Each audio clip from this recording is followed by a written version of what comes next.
You do have unanimous jury, so there are basically two types of trials. You have felony trials.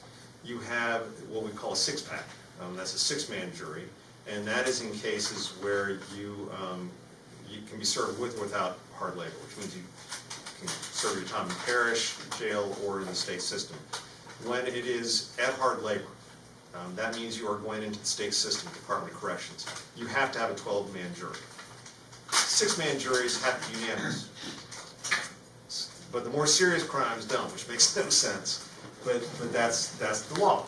And so you can be convicted with 10 folks. And the way the complaint is, you basically, in our experience is, when you have folks that disagree, they fight until they can get 10 people, and then the discussion stops. We've got our 10, we're done.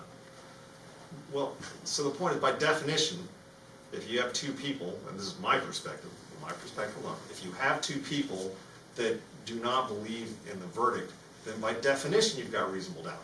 Unless you're saying those two are unreasonable, which I think that's a stretch.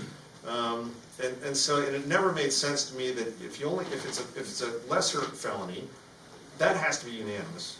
But if it's more serious, like a second-degree murder, we only need 10. That's good. So that's the problem. And so there are lots of repercussions. You have, it is every lawyer's, and I've had them, and it is our nightmare of having a 10-2 verdict. Because it means you got to them, but not enough. And it's heartbreaking. And most folks will tell you, I'd rather have unanimous jury, because I go home and it's like, well, I did my best and I fought the fight, but the jurors were convinced. But when you have 10-2, it's like, what did I miss? Who did I miss? And how did this happen? It's really frustrating, and it's easier to get a 10-2 verdict than it is a unanimous verdict. The flip side is it's easier to get an acquittal, because it works the other way too. But for my money, if I'm going to get an acquittal, I'm probably going to get an acquittal. I mean, if I've done my job, it's not like people are going to sit there and go, oh no. Usually an acquittal is pretty straightforward. It's usually, I've never had a 10-2 acquittal. I've had unanimous acquittals, but I've never had a 10-2. When you walked out of the courtroom, it was like, oh yeah, you got that wrong. That's generally, in my experience, that's what I found. And so it drives incarceration rates up, and generally incarceration rates with large sentences. You're not talking, if you're talking at hard labor, you're generally dealing with the longer sentences. You're dealing with sex crimes, you're dealing with murder, you're dealing with aggravated battery, you're dealing with armed robbery. That's the 12-pack that we're accustomed to. And then in terms of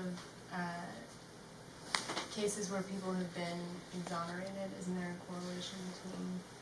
They have found a correlation between exonerations and non-unanimous juries. Most of the exonerations have dealt with non-unanimous juries. That's what most of the literature that I've read shows. So there seems to be some correlation between the two. So non-unanimous jury.